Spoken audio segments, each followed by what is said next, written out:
Welcome to the Funlish Show. I am your host, Sam, and my mission today is to teach you how to be, well, incredibly smooth.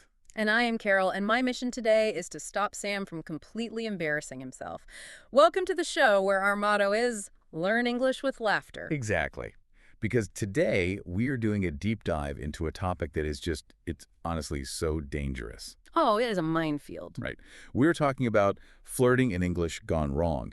Because if you were listening to this, you've probably used a translation app to send a text to a crush from a different culture. We have all been there. Yeah. But what you might not realize is that when you drop translated words into a conversation, you aren't just, like, swapping out vocabulary. You are playing a high-stakes game of cultural roulette. Which is why flirting in a second language is arguably the most complex linguistic test you can voluntarily take. Yeah, voluntarily being the key word there. Right, because when you flirt, you rely on nuance, you rely on subtext and tone, and when you strip all of that away and rely purely on a dictionary, It gets bad. Fast. the results aren't just slightly off. They can trigger a profound sense of discomfort. And luckily for us, that discomfort is incredibly entertaining to analyze. So we are going to look at some classic first date blunders. The cringe factor is going to be very high today. Oh, absolutely. I am going to be demonstrating some of these overconfident, trying way too hard lines. And Carol is here to roast me and tell us all why I sound completely ridiculous. Which I am very much looking forward to. It's basically a masterclass in the sociolinguistics of awkwardness. Yeah, so let's just jump right in. You can't have a relationship without an introduction, right? Right, the all-important first impression. So we're going to start at the cafe. It's a first date. I want to tell you that you look hot. Okay, setting the scene. So I lean in across the table. I give you like a really intense look and I say, "Hey, beautiful, you're looking so hot today. Your dress is burning my eyes." No! Stop. I'm immediately calling the fire brigade. What? Why? Because I don't know if you're flirting with me or if we need to evacuate the building. Okay, but let's unpack this for a second because my logic here, like, the Mac is actually sound. Is it, Sam? Is it really? Yes. Listen, English speakers constantly use temperature to describe attractiveness. We say, "Oh, she is hot." Right, we do. We say an outfit is smoking. We say the vibe is fire. Okay, I see where you're going with this. So if high temperature equals high attractiveness, why does the word burning suddenly cross the line into, like, a medical emergency? Well, this is a perfect example of the tension between semantics and pragmatics. Whoa, okay, big words. What does that mean for my cafe date? Basically, semantics is the literal meaning of the word. Pragmatics is how we actually use it in society. You stumbled right into the boundary of what we call fixed expressions. Fixed expressions, like they're stuck that way. Exactly. Certain metaphors are frozen in place by culture. Hot and smoking have been socially licensed to mean attractive. But burning... Burning did not get that license. No, burning did not get the romantic passport. Yeah. It's like trying to compliment someone's cooking by saying, "Wow, this food is actively destroying my stomach." Oh. Okay, yeah, that paints a picture. It's almost like a software shortcut in the brain, Right, right? that's the right way to put it. Like, if I hear the word hot, my brain runs a shortcut and translates it to attractive. But if I type the wrong code... If you say burning. Right, if I say burning, the shortcut fails. Yeah. And the brain just reverts to the raw, literal meaning of the word. And it doesn't just revert, Sam. It triggers a visceral, protective response. When you say burning my eyes, my mirror neurons fire up. I subconsciously imagine physical agony. So I've taken a lighthearted coffee date and turned it into an optical emergency. Yes.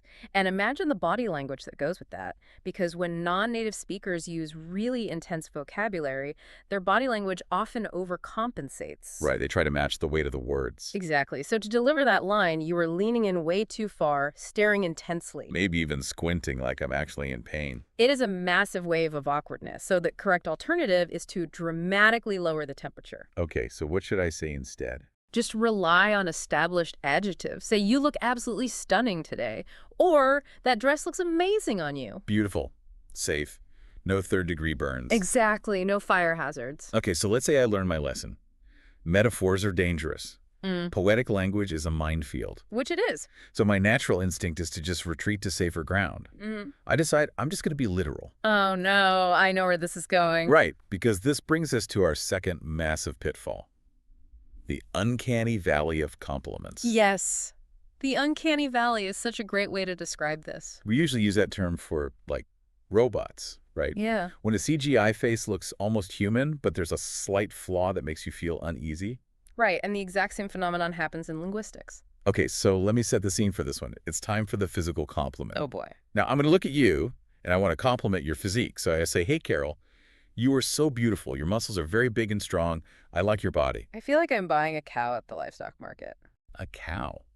See, that is so harsh.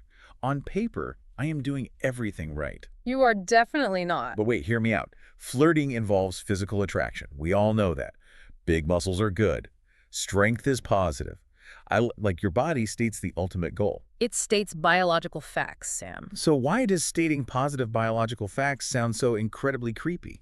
Because you cross the invisible line between appreciation and objectification, it all comes down to semantic categories. Okay, break that down for me. You are using functional vocabulary instead of aesthetic vocabulary. Words like big and strong, those are utility words. Utility words, like for tools. Yes, we use them to describe tractors, structural support beams, and yes, farm animals. Okay, so I'm basically complimenting your structural integrity. Exactly. When you apply functional vocabulary to a date, you aren't complimenting me anymore. You are assessing my physical utility. You're basically telling me I'd be great for manual labor. Oh, wow. It's the verbal equivalent of inspecting the merchandise. It really is. And again, the body language makes it worse. To say your muscles are big in that clinical tone. You almost picture me physically circling around you, checking your posture, maybe checking your teeth like a prize horse. It lacks all human warmth. A genuine compliment in English usually focuses on the emotional impact, not just taking an inventory of physical mass. Taking an inventory. That is hilarious. So what is the fix here? How do I compliment you without sounding like a farmer? You shift the focus. Instead of a physical audit, you say something like, you look really handsome, or I love your smile. Notice the difference there, listener. I love your smile focuses on an action. It requires personality. Right. A bicep is just a static piece of anatomy. A smile invites a connection. So the takeaway here is that grammar is really only half the battle. You can memorize the dictionary definition of big and strong. But until you understand the social weight of those words, you risk treating your date like agricultural equipment. Okay, duly noted. No treating dates like farm equipment. Let's move on to the next phase of the date. Securing the second date. Exactly. We have to make plans. We have to look to the future. Yeah. But this is where a lack of nuanced vocabulary can wildly distort the timeline of a relationship. Because discussing the future requires intent. And intent is where vocabulary becomes incredibly heavy. Right. And as a language learner, you don't always have those subtle, non-committal words. You only have the sledgehammers. Yes, the sledgehammer. Okay, so I'm going to give you two back-to-back examples here of just terrible date planning. I'm ready to cringe. Example one. We've been chatting for 20 minutes. I lean in and say, Carol, can I have your number? I want to call you every night and say goodnight. Sam, I am literally climbing out the bathroom window to escape you. Wait, let me give you the second one. Okay, instead of the phone number, I suggest a location for our next date. Okay. I look deeply into your eyes and say, I know a very romantic place where we can eat food and make love. Oh my God. Are we getting married tomorrow? I am terrified. See? Both of those completely escalate the stakes from 0 to 100 in a split second. It gives you whiplash. It really exposes a major linguistic blind spot. What do you mean by blind spot? Well, learners tend to treat vocabulary like a mathematical equation. Okay, like combining words based on their individual values. Exactly. Let's look at the phrase, make love. To a learner, the math seems obvious. Right. Make is a proactive, positive verb. It means to create. And love is the ultimate positive emotion. So make plus love must equal creating a romantic atmosphere or just having a delightful time. They are completely blind to the fact that in English, making love is a highly specific, very intense euphemism. Yes. They think they are suggesting a nice ambiance, and instead they are aggressively suggesting extreme physical intimacy before the appetizers have even arrived. It's just way too much. And the same miscalculation happens with the phone call thing, right? Calling every night. Absolutely. To a non-native speaker, I want to call you every night probably just means I want to establish reliable communication. I want to talk to you regularly. Right, but they miss the cultural weight of the nightly phone call. In modern dating, the person you speak to right before you fall asleep every single night. That is your established exclusive partner. It implies like deep enmeshment. It is way too heavy for a Tuesday afternoon coffee. And the body language again. Someone leaning over their latte, locking eyes, announcing their intent to call you every single night for the rest of the foreseeable future. It triggers a profound fight-or-flight response. You raise the stakes to a lifelong commitment in 20 minutes. So we need vagueness. We need words that lower the stakes. Exactly. You have to use vocabulary that sets boundaries. Instead of the intense nightly calls, just say, "Can I have your number? I'd love to text you sometime." Sometime.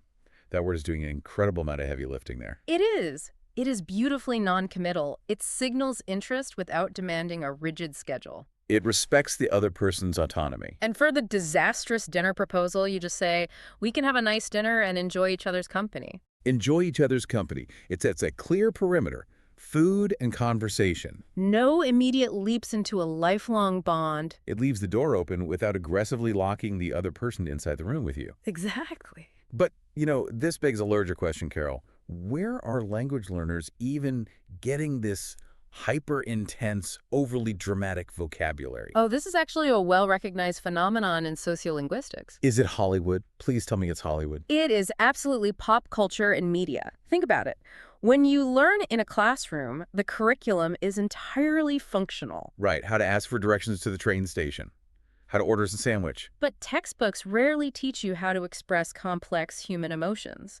So when a learner needs to navigate romance or a breakup... They don't turn to the textbook, they turn to movies. They turn to soap operas and pop songs. Exactly. They borrow their emotional vocabulary from people whose literal profession is to be as dramatic as possible. And the media completely betrays them because a screenplay is designed to heighten reality, not reflect it. Right. So when you apply the pacing and vocabulary of a movie script to real life, normal encounters suddenly feel like an incredibly bad soap opera. Okay, let me demonstrate this melodrama. I'm going to express my deep feelings for you. Go for it.